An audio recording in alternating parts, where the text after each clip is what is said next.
Subscriber and viewers, ये हम देख रहे हैं पार्ट थर्ड चैप्टर जो है आपका राइटिंग एंड सिटी लाइफ। और ये हम 11th क्लास के हिस्ट्री की बात करने जा रहे हैं, जिससे पहले आपने 2 वीडियो पहले आपने देख लिया था। और अब हम जो है थर्ड पार्ट के ऊपर देखने जा रहे हैं। आपने लास्ट टाइम ये सारे पिक्चर्स देख लिए होंगे, आपने समझ भी लिया होगा।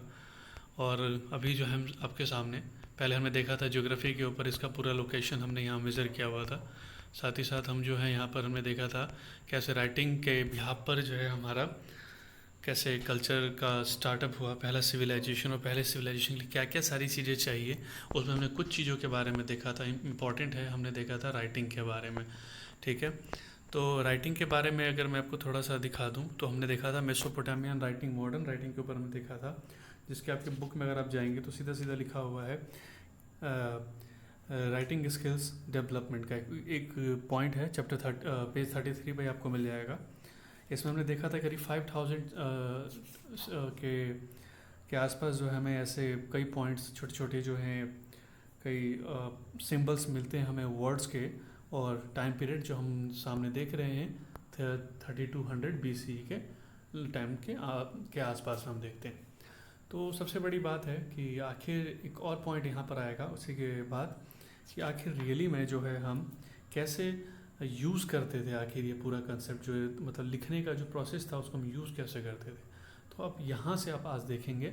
इससे पहले की वीडियोस में आप जाके दोनों जो है लास्ट के प्रीवियस जितनी भी चीज़ें हैं उसके बारे में आपको मिल जाएगा। चलिए स्टार्ट करते हैं। सबसे पहले देखते हैं कि कैसे जो है यूज़ किया गया। तो यहाँ पर आता है the connection between city life, trade and writing is brought out in the long Sumerian epic poem about Enmerkar. यानी कि इसका नाम आप सुन रहे हैं, देख रहे हैं आप सामने, एनमार्कर का। यानी कि हम जो देखते हैं कहीं ना कहीं शहरी जो जीवन थी, ज़िंदगी जो थी, उसका हम पूरा देखते हैं। उसका ट्रेड मतलब एक सिटी लाइफ, ट्रेड, और जो रिटन जो आर्ट था, इसके बीच हम उरुक उस समय का एक एरिया था, उसी वहीं पर उन्हीं का एक राजा हुआ करता था, एनमार्कर। हमें उसके लिखे हुए कई पोएम्स वगैरह, स्टोरीज वगैरह में हमें उसका खुद का जिक्र मिलता है, और उसकी खुद की स्टोरी हमें यहाँ पे मिलती है। बस आपको इतना ही बताना है कि एनमार्कर जो था अपने एक एम्बेसडर को उसने बाहर भेजा, किस लिए, लैपिस लाजुली यानी प्रीशियस मेटल के लिए बाहर भेजता है एक जगह पर। और जहाँ पर वो भेजता है वहाँ पर जो एक राजा थे, मतलब जो उस दूरी पर जो एक राजा, मतलब जो एक कह सकते हैं आप कल्चर, या जो वहाँ पर जो लोग थे वो अराटा फैमिली एक समुदाय से थे, कम्युनिटी से। और करीब इस समय जो है वो होता यूँ है कि वहाँ पर ये जाता तो है, इसके मतलब जो एम्बेसडर है जाता तो है, वो राजा के, वहाँ के अराटा के राजा से मिलता भी है, और सारी सारी चीज़ें वहाँ पर देखता है कि किस तरीके से दूर दूर चीज़ें जो हैं कितनी बढ़िया तरीके से हैं। लेकिन वही जो देखता है, एक सूसा वर्ड आपके सामने जो आएगा वो ये है कि जो पहाड़ के जो नीचे नीचे जो लोग रह रहे थे, कहीं ना कहीं जो हिस्टोरियन जो इन लोगों को देखता है, वो एम्बेसडर, तो एक छोटे छोटे चूहों की तरह ही दिखते हैं। तो इसलिए वो सूसा वर्ड यहाँ पर यूज़ किया गया है। तो सूसा वर्ड जो है ये एक्चुअली एक सूसा सिटी थी, सूसा सिटी थी, जहाँ पर रहने वाले लोग छोटे छोटे चूहे की तरह से ऊपर से दिख रहे थे। बड़ा फनी सा है। तो ये पॉइंट, तो इसमें आपको एक काम देखने को मिलेगा कि जब वो वापस आता है और वो जब राजा को पूरी कहानी बताता है मार्कर को, तो क्या होता है वहाँ पर, वो सारा का सारा मेस्ड अप कर जाता है, उसको कुछ भी याद नहीं रहता है वो क्या से कहाँ बोल रहा है, और इतनी सारी चीज़ें देखने की थी। तो एनमार्कर ने एक टैबलेट जो है क्ले टैबलेट बनाया था, और यहीं से हम देखते हैं कि मेसोपोटामिया में जो ये एक जो हमें स्टोरी टाइप मिलती है यहाँ से एनमार्कर की, तो यहाँ से हम देखते हैं कि एक क्ले टैबलेट फाउंड होता है, इसमें उसने सारी कहानी दोबारा से ठीक ठाक से फिर से भेज कर लिखवाया। तो हम देखते हैं कहीं ना कहीं रिटर्न स्किल का जो एक प्रॉफिट हमें ऐसे करके वहाँ दिखता है। कि सिंपल सी बात है, आपको यहाँ पर ये बताना है कि एक राइटिंग से लिखने की जो कला कौशल का विकास होता है, जिससे एक पूरा का पूरा सिविलाइजेशन आपके सामने आ जाता है। ठीक है, तो चलिए फिर देखते हैं हम आपके नेक्स्ट पॉइंट जो है यहाँ पर urbanisation southern Mesopotamia temple and king, मतलब दक्षिण मेसोपोटामिया, जहाँ हमने देखा था कहाँ, जहाँ पर हमने रेगिस्तान डेजर्ट की बात करी थी उस जगह पर। तो वहाँ के हम अर्बनाइजेशन में देखते हैं कैसे टेम्पल और जो है किंग कैसे कनेक्ट हो रहा है। तो आप देखेंगे इस समय कि 5000 के ईस्वी के टाइम में जो थे वो क्या हो रखा था, जो मतलब एक तरीके से पूरा टाउन का डेवलपमेंट हो चुका था। ठीक है। तो टाउन का डेवलपमेंट जो था वो तीन तरीके से हम मानते हैं। पहला था जो मंदिरों के आसपास हुआ। ठीक है, मंदिर बहुत इम्पोर्टेंट रोल प्ले किया था इस समय इन जगहों पर। साथ ही साथ दूसरा शहर जो है सेंटर ऑफ ट्रेड के रूप में माना गया, और तीसरा था इम्पेरियल सिटीज़, खुद राजाओं का। तो एक तरीके से तीन शहरों का जो है डेवलप हम ऐसे देखते हैं। साथ ही साथ जो है फिर हम देखते हैं कि कई सेटलर्स जो दूर दराज से आए थे उन्होंने मंदिर नए नए बनाए। साथ ही साथ कई मंदिर जो हैं रिबिल्ड करके उस गांव में ही वो बस गए। इससे क्या होता है, थोड़ा सा एक पॉइंट ये भी है कि मंदिर जो था वहाँ पे बहुत देवी देवताओं को माना जाता था। खास तौर जो God's of the moon God थे एक, और साथ ही साथ उर में जो थे इनाना गॉडेज थे जो लव एंड वॉर का प्रतीक थे। ठीक है। इसी समय देखते हैं कि जो थे हम लोग जो थे उन गॉड को चढ़ावा चढ़ाने के लिए जो भी उनको दान दक्षिणा दिया जाता था अपने साथ ग्रेन कर्ड एंड फिश वगैरह लाते थे। इसका जो प्रूफ है हमें वहाँ के फ्लोर पे मिला है, जो खुदाई के टाइम में हमें चीज़ें वहाँ से मिला है उन लोगों को। तो आप कहीं ना कहीं देखेंगे कि ये सारा का सारा जो था एक theoretical owner of the agriculture field, मतलब यहाँ पे दान दक्षिणा दिया जाता था एक तरीके से। वो एक क्या इतना सारा सामान मिलने के बाद वो एरिया जो रहा वो कहीं ना कहीं लेनी देनी से संबंधित हो गया, यानी कहीं ना कहीं उसके आसपास उन्हीं चीज़ों को बेचा जाना, और एक तरीके से centre of the life, centre of the area जो था मंदिर माना जाने लगा। तो इन्हीं चीज़ों से धीरे धीरे शुरू होता है। साथ ही साथ हम देखते हैं कि जो ऑयल प्रोसेसिंग था यहाँ पर, हम जैसे कि यहाँ पर आपने देखा था द गॉड ये डन इन द टेम्पल वाला पॉइंट, इसके नीचे जैसे कि आप देखोगे कि कई तरीके से जो ये सब चीज़ें मतलब बनी थी।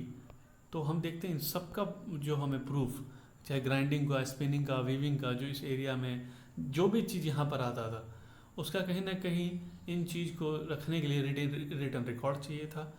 और साथ ही साथ डिस्ट्रीब्यूशन अलॉटमेंट ऑफ ग्रेन, इस सब का कहीं ना कहीं रिकॉर्ड ये मंदिर रखा करता था। तो आप देख रहे हैं कहीं ना कहीं जो है मंदिर कैसे एक तरीके से इम्पॉर्टेंट पॉइंट में आ रहा है।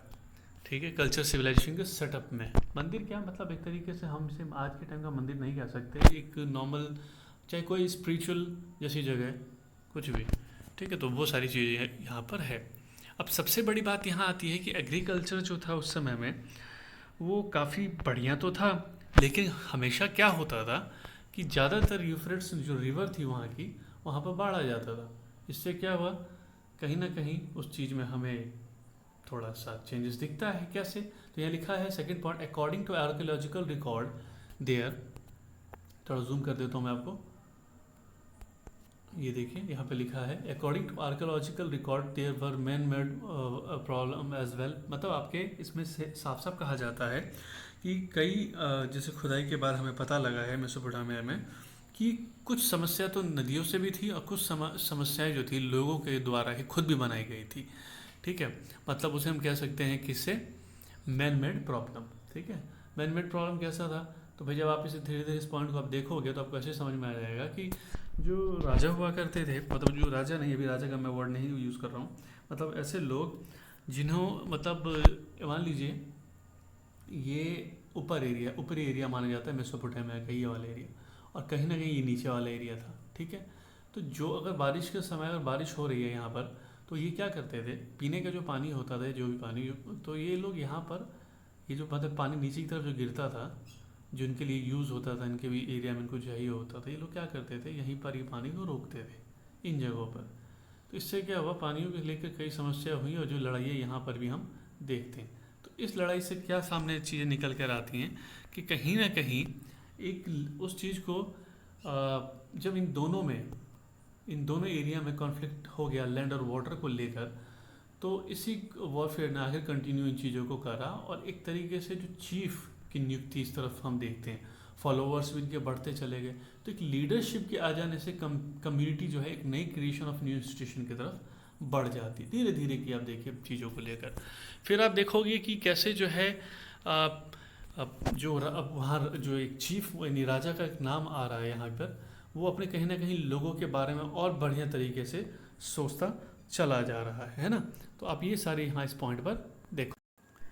बाद में जाकर इन्हीं जो चीफ थे यानी राजा थे, वो कहीं ना कहीं मंदिरों से चीज़ को जोड़ने के लिए उन मंदिरों में भारी भारी जो चीज़ें हैं वो सारी की सारी जो हैं करीब हमें ऐसे करीब बहुत सारे जो है temple wealth and efficient way में जो है बहुत सारी चीज़ें वहाँ पर डालने लगे थे ना। Man how to find stone in metal for benefit the code and community के लिए। जो अब हम देखते हैं क्या है कि उस समय जो मिलने वाली सारी चीज़ें थी, करीब हमें 3000 के आसपास जो हमें चीज़ें प्रूफ में मिलती हैं, कि हम यहाँ पर क्या देखते हैं कि इन चीज़ों में जो राजा जो है मोस्टली लोगों को यूज़ करता था वॉर वगैरह में जाने के लिए, और साथ ही साथ काम के बदले में उन्हें जो है चीज़ें देता था, कई अनाज कपड़े मुहैया कराता था। तो बदले में हमें कई राशन का जो है सूचियाँ से जो है प्रूफ मिला है, राशन लिस्ट हमें यहाँ पर मिलता है। तो आप जो यहाँ पर देखोगे कैसे सोसाइटी देख रहे धीरे धीरे जो है चीज़ें पॉइंट बनती जा रही है। अगर आपके पास बुक नहीं है तो भी आप धीरे धीरे इन चीज़ों को समझ सकते हैं। पूरा का पूरा नोट्स एनसीईआरटी का है बच्चों, थोड़ा सा बड़ा है, लेकिन ये क्योंकि आपको सबको पता है शॉर्टकट बिल्कुल ही अच्छी बात नहीं है, तो बुक में थोड़ा जो है आपको ठीक से अगर एक लाइन को समझेंगे तो वो ज़्यादा बेटर होगा। तो चलिए देखिए ज़रा यहीं पर क्या लिखा हुआ है कि करीब ऐसे हमें राशन कार्ड का भी हमें उल्लेख मिलता है, यानी कुल मिला के कहीं ना कहीं हमें रिटर्न कंसेप्ट यहाँ पे भी आपको देखने को मिलेगा। साथ ही साथ हम यहाँ पर स्कल्पचर्स वगैरह भी काफ़ी बढ़िया देखते हैं। Superb achievement not easily available clay but in important stones, ये कहीं ना कहीं जो है इंपॉर्टेंट पत्थर वगैरह यूज़ किए गए इन जगहों पर, यानी कहीं दूर से कहीं कनेक्शन भी हमें दिखाई देता है। अब बात करते हैं जो इनका लाइफ इन द सिटी था आखिर कैसा था, मतलब शहरी जीवन कैसी थी। तो शहरी जीवन में आप देखोगे कि यहाँ पर हमने देखा कि रईस लोग भी हैं, ही राजा वगैरह हैं भाई, तो रूलिंग लाइट भी है जो कि वेल्दी फैमिली भी है यहाँ पर। तो यहाँ पर कई ऐसे हमें रईस लोग दिखे जिनके हमें ब्यूरेड वगैरह में जो है कई ज्वेलरीज कई आर्टिफैक्ट्स वगैरह हमें मिले हैं। लेकिन क्वेश्चन सबसे बड़ा उठता है कि आखिर आम आदमी की स्थिति क्या थी। ठीक है, तो ये आम आदमी की स्थिति क्या थी, तो हम देखते हैं लीगल टैक्स थे वहाँ पर। लीगल टैक्स था जिसमें डिस्प्यूट इनहेरिटेंस और मैटर के बारे में इनहेरिटेंस मैटर के बारे में बताया गया है। फर्स्टली मेसोपोटामिया की जो सोसाइटी थी वो न्यूक्लियर फैमिली थी। साथ ही साथ मैं आपको यही बता दूं कि यहीं पर अगर हम देखें कि अगर मैरिड सन है तो वो साथ ही साथ अपने फैमिली में ही रहता था। ठीक है, अपनी फैमिली में अपने माता पिता के साथ ही रहता था, और फादर जो होता था वो भी जो है एक तरीके से मुखिया ही था उस समय भी, जैसे आज है। तो हम देखते हैं कि लेकिन इसमें देखेंगे कि जो आज का सिस्टम है लगभग उसी समय भी ये चीज़ें थी। तो ट्रेडिशंस हैं, परंपरा है, जो पुरानी चीज़ें चली आ रही है यहाँ तक कि फिर आप देखेंगे यहाँ से कि हम बात करते हैं। अब दो आपको पता होना चाहिए हमारे जो जोन में थे, एक उर है ना, एक उर और एक मारी, दो ऐसे इनके कहाँ पर थे, यहाँ पर फरात नदी के पास ही थे, जिसे यूफ्रेट कहा जाता है और हिंदी में फरात नदी। तो आप जो है आप यहाँ पर देखोगे उर सिटी के बारे में 1930 में इसको एग्जीक्यूट किया गया था, खोज की गई थी, खुदाई हुई थी इसकी। तो आप देखोगे कि मोहनजोदाड़ो का जो हम अपना अगर हड़प्पा से कंपेयर करें तो यहाँ पर जो सिटी लाइफ या कह सकते हैं जो कहीं ना कहीं जो यहाँ का सिटी प्लानिंग था, टाउन प्लानिंग था, वो बहुत ही बेटर था। यहाँ पर हमें इतना खास नहीं मिलता। तो क्या नहीं था यहाँ पर खास, सबसे पहले यहाँ का जो स्ट्रीट था वो नैरो वाइंडिंग था, यानी हवा वगैरह भी बढ़िया नहीं इधर उधर होता था। तो बहुत छोटी छोटी गलियाँ थी, साथ ही साथ उनके घर जो थे इरेगुलर शेप में थे, बढ़िया नहीं था। और साथ ही साथ जो था जो है देयर नो स्ट्रीट ट्रेन, यहाँ पे ट्रेन गलत वर्ड आ गया है। ठीक है, तो आप इसे कट कर देंगे। मतलब जो यहाँ पर लिखने की कोशिश की गई है वो यहाँ पर ये है कि जो यहाँ की नदी जो गलियाँ जो हैं वो आप तरीके से नैरो वाइंडिंग स्ट्रीट थी, अभी ये ऐड कर सकते हैं। Rain water drain by drain pipe into some in the inner courtyard, मतलब जो भी छत का पानी इधर उधर का पानी है वो कहाँ, एक इनर कोर्टयार्ड में जाता था।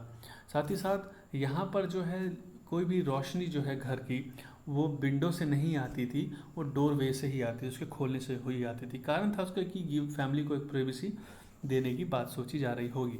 साथ ही साथ घर जो है उनका सुपरस्टिशियस था, क्योंकि जो था वो मानते थे कि दरवाजे जो है बाहर की तरफ नहीं खुलने चाहिए, वो दरवाजे अंदर की तरफ खुलने चाहिए। इससे फैमिली कॉन्फ्लिक्शंस होती हैं, वो ये लोग मानते थे। But a few individual are found buried under the floor of ordinary house. लेकिन हम देखते हैं कि हमें कई घरों के नीचे भी हमें जो है कुछ जो है कब्रें मिली हैं। ठीक है, हम देखते हैं एक और लास्ट, एक था पेस्ट्रोल जोन, जो हमारा पेस्ट्रोल जोन था, कौन सा, जो हमारा हमने बात किया उरुक, अब हम मारी जो था एक रॉयल कैपिटल, काफ़ी फ्लोराइज हो चुका था 2000 BC के टाइम में। और यहीं पर हम देखते हैं कि जो है यूफ्रेट्स के अपरी एरिया में था, यहाँ पर दोनों ही थे, एग्रीकल्चर और एनिमल, मतलब जो थे, मतलब यहाँ पर एग्रीकल्चर भी होता था, मतलब किसी भी, और खेत मतलब जानवरों को भी रेयर करा जाता था। तो यहाँ से कहीं ना कहीं चेंज एक्सचेंज की भावनाएं आई, जिसके बदले में एक दूसरे को कुछ ना, एग्रीकल्चर को जो है कहीं ना कहीं जो है चीज़ और लेदर वगैरह चाहिए, तो उसके बदले में उन्हें जो है मेटल और ग्रेन्स वगैरह चाहिए। तो ये ना कहीं यहाँ पर आप देखोगे एक ट्रेडिंग टाउन एक तरीके से ये आपस में ही ये काम करते थे। साथ ही साथ आप देखोगे इस तरीके के ग्रुप जो थे हर्डर में, वो हार्वेस्ट लेबर करके आए, मतलब मोस्टली जो थे एनिमल, ये वाला ग्रुप जो आगे बढ़ा। इन्होंने बाद में क्या करा, सोल्जर्स हायर करने शुरू कर दिए, और काफ़ी जो है प्रॉस्पेरिस सेटल डाउन एरिया इनका हो गया। इसी में हम देखते हैं कुछ जो थे एनिमल रीडिंग के जो कम्युनिटी थी, अकादियन, एमोरिट्स, एसेरियन, अरेमेंस, ये सारे के सारे यहाँ पर काफ़ी फैलने लगे। तो और ये अलग अलग एरिया से आए हुए थे। तो कहीं ना कहीं हम कह सकते हैं कि मेसोपोटामियन सिविलाइजेशन जो था वो इंटरमिक्सर सिविलाइजेशन था। होप बच्चों कि आपको ये चीज़ वीडियो समझ में आया हो। थोड़ा सा जो है आपको बेटा शॉर्टकट नहीं लेना है किसी को, ये बुक से आपके एनसीईआरटी से टू द पॉइंट बात करी गई है, थोड़े नोट्स पढ़े हैं, लेकिन आपके लिए ये सबसे अच्छा रहेगा, क्योंकि ये बहुत ही हिस्ट्री कुछ छोटा काम नहीं है। एक तरीके से मैं भी आपको बता दूं, अगर आप पढ़ रहे हैं तो इसमें पॉइंट टू पॉइंट आपको दिया गया है, आप कंफ्यूज ना हो, अपनी बुक्स को ना छोड़ें, बुक्स के साथ पढ़ें, क्योंकि बुक्स की पढ़ाई एक अलग ही पढ़ाई होती है। आप ज़रूर समझ लें इससे, नोट्स आपको बहुत मेरी हेल्प करेगा आपको बुक को पढ़ने के लिए। और सबसे बड़ी और सबसे जो इन्फॉर्मेशन मैं आपको एक छोटी सी दे दूं, वो ये कि जो मतलब जितने भी आप इस तरफ जो एनसीईआरटी के बुक्स को देखेंगे, मोस्टली हम बहुत सारी जगहों पर देखा जा रहा है कि छोटी छोटी चीज़ों में व्यूज़ वगैरह में दिया जाता है, जिससे बहुत सारे कंटेंट आपको पता ही नहीं है। तो कम से कम ये आप देखिए कि नोट्स आपको बहुत हेल्प करेगा, और आप होप कि आपको अंडरस्टैंड हुआ हो ये सब पॉइंट। अगर कोई पॉइंट आपको रह गया है तो मुझे आप कमेंट कर सकते हैं। Thank you.